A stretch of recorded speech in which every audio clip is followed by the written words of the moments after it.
administrative strength, GRA enforcement capacity, customs discipline, a taxpayer base still recovering from economic stress. But 2025 had these similar measures, and 2025 showed that the measures underperformed. If compliance gains could ensure that we address the revenue shortfall, it would have done it for us. Mr. Speaker, if removing import exemptions could have raised revenue, it would have done it for us this year. Unfortunately, these measures failed. And this is why I am confident that the revenue measures in the 2026 budget are unrealistic. When we come to growth forecast, Mr. Speaker, it breaks the internal logic of this budget. This is the most revealing contradiction of all that I have seen. The economy, as they said, grew 6.3% in the first half of 2025, above our estimated potential for 5 consecutive quarters.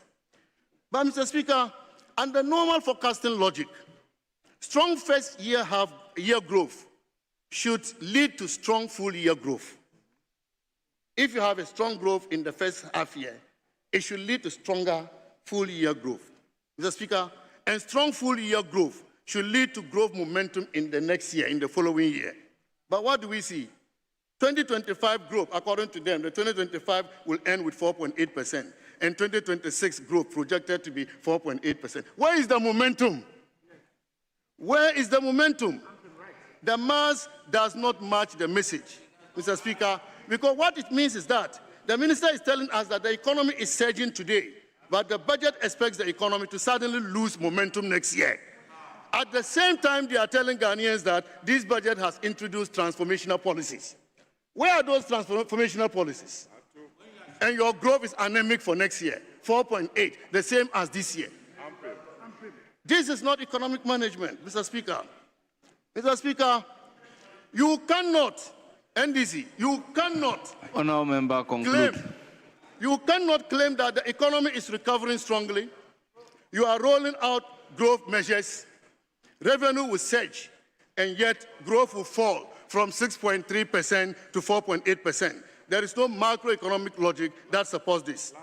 Either the growth number, Mr. Speaker, is understated to soften expectation, or there are serious risks the government is not disclosing.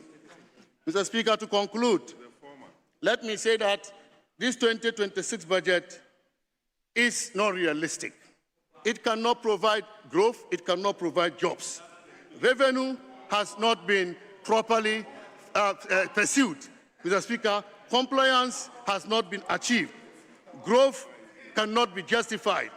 Social spending has increased.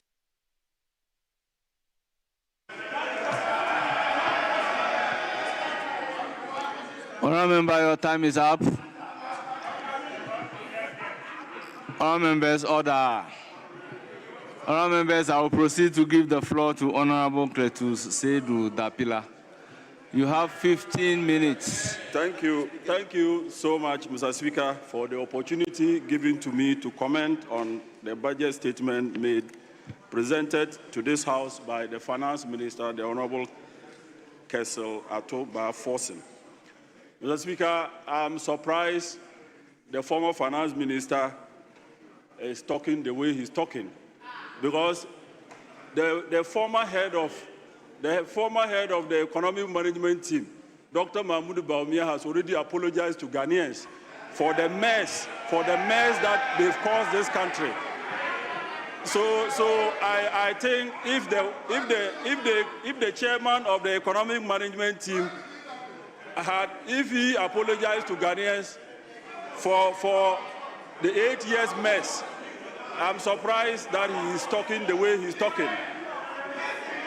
Mr. Speaker, let me also avert the minds of my colleagues to Global Info Analytic polls that they conducted on this budget. This budget has 82% rating approval from Ghanaians. Ghanaians applauded this budget, and they are so happy with the budget. So let's stop the politics and support this fiscal prudence that the current finance minister and his team is embarking on. Mr. Speaker, let me also remind the former finance minister that one of the bad policies that they took was to cap all our statutory funds, thereby staffing Get Fund of resources, staffing District Assembly Common Funds, staffing NHIA of funds. Mr. Speaker, today, under this government, all these statutory funds have been uncapped, particularly District Assembly Common Fund. Mr. Speaker, District Assembly Common Fund under Atuba Forsen and President Mahama is performing wonders.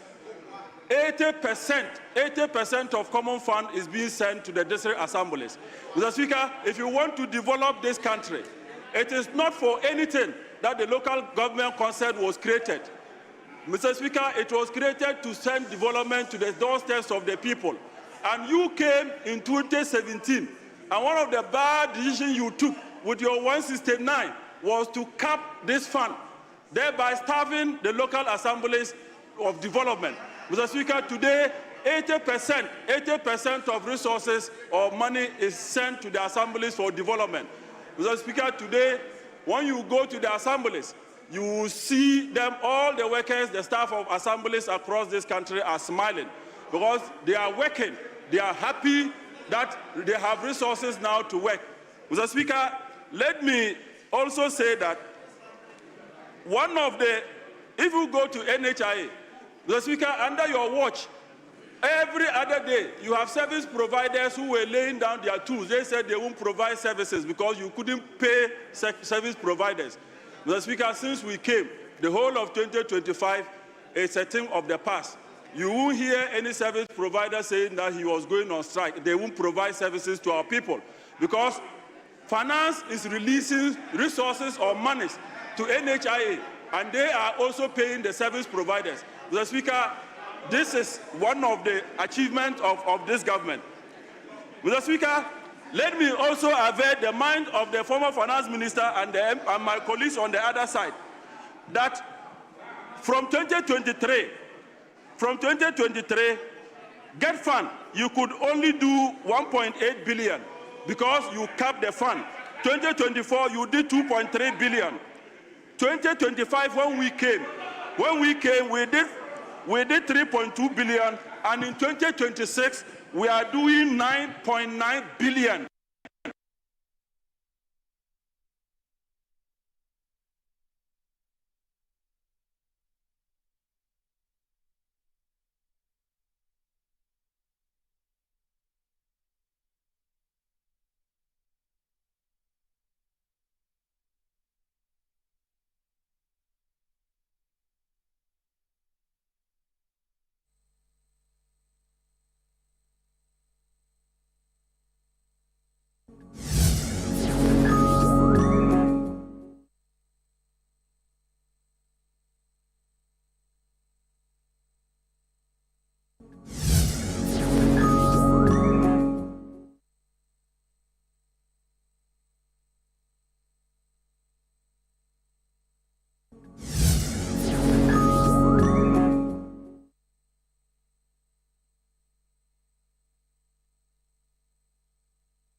Debate of the 2026 budget statements currently ongoing in Parliament. MPs have the opportunity to share their views or to comment on the government's economic policy statement as presented by the Finance Minister, Dr. Kasiel Ato Forsen.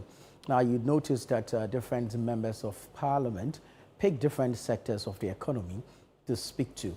Now, prior to this, a number of organizations or bodies interested, of course, in the economy have been speaking to the budget, organizing their own workshops, post-budget workshops, speaking to the budget as presented by Dr. Ato Forsen. We had even Parliament itself did a post-budget workshop over the weekend to make way for the debate of the budget.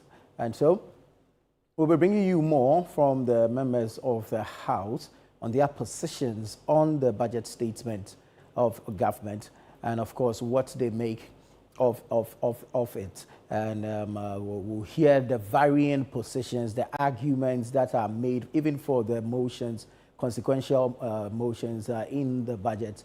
And yesterday a number of them were adopted in the House, including that of a $10.46 million dollar tax waiver for Tata Consultancy Services as part of the ITAS deal between the Ghana Revenue Authority and Tata Consultancy Services regarding revenue mobilization. Then, of course, there was the GRA True Dare deal as well, which was also approved by the House for the introduction of Pelican as a revenue assurance vehicle. This will be introduced into the ICOMS system, that's the Integrated Customs Management System, to help with revenue assurance. And then the ITAS is for revenue mobilization. All have been approved by Parliament as of yesterday.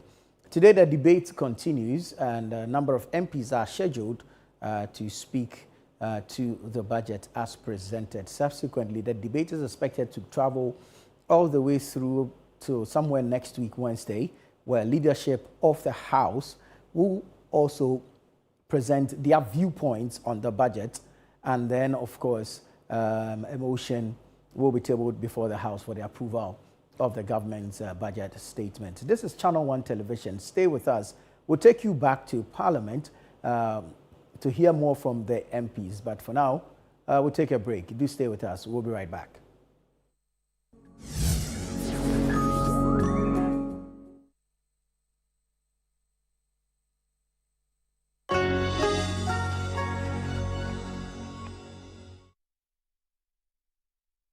Ghana, get ready! AgriFair 2025 is gonna be extraordinary this November. Fresh farm produce, fish, poultry, and livestock producers, this is your moment. Join us from Friday the 28th to Sunday the 30th of November 2025 at the A4 Sutherland Children's Park from 10 a.m. to 6 p.m. daily. Come get your fresh produce, livestock, aquaculture, agro-inputs, machinery, and innovative agri-tech solutions. Plus, don't miss our AgriFair clinics on snail farming, poultry farming, fish farming, and piggery. Call to register, but hurry. Registration closes on Friday the 21st of November 2025. Expect seasoned kebabs, farm-to-table deals, and a buzzing farmers market experience. Call 0558-973-973 to book a stand right now and also to register for the clinics. I like pork, so I will take pork.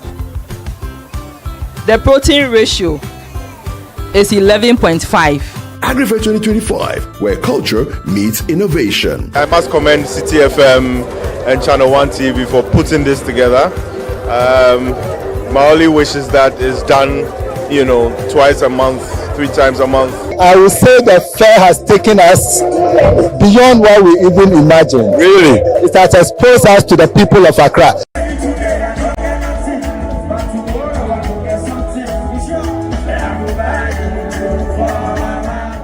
The AgriFair 2025 is powered by Channel 1 TV and 97.3 CDFM and is proudly sponsored by Horticulture Business Platform, Development Bank Ghana, Legacy Crop Improvement Center, Gersal, Ghana Exim Bank, and Agri Impact.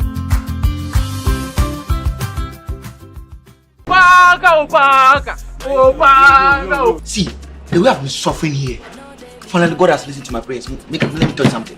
This interview I come to do, if you not get me man, Ayuba already there. I the vibe as Ayuba. I want a nice looking lady. Nice one like that. Get ready for all the shenanigans, the gossip, the gisting, and the jiving. The typical happenings at a Ghanaian pub, aka Sports. Charlie, everything was sauce. Charlie, this one no sauce fishing. Stop! I see the girl she dey feel me. Hey! But just now, as they bring the truth. Some scene really happening for the counter back there, man. No, I'm here with these guys trying to prepare a surprise proposal party for you. And you are here chilling with this guy. Don't miss this fun and engaging TV series, Junction 5, premiering on Wednesday, the 19th of November at 7:30 p.m. only on Channel 1 TV. In a world filled with challenges, we all need guidance. hope, and a lifeline to anchor us. This is Lifeline, and I'm your host, Fred Crunchy Mensah. For social issues, relationship challenges, and family matters, Lifeline is here to inspire, uplift, and guide you on your journey. Where we give you support, where we hold your hand through the valley and through the thick and thins of life. Join Bishop Fred Crunchy Mensah. I welcome you especially to Lifeline. Every Tuesday and Thursday at 10 p.m. right here on Channel 1 TV. Let's walk this path together, strengthen our faith, our families, and our lives. Lifeline, because every soul deserves a guiding light. Tune in to Lifeline on Channel 1 TV and let's grow together.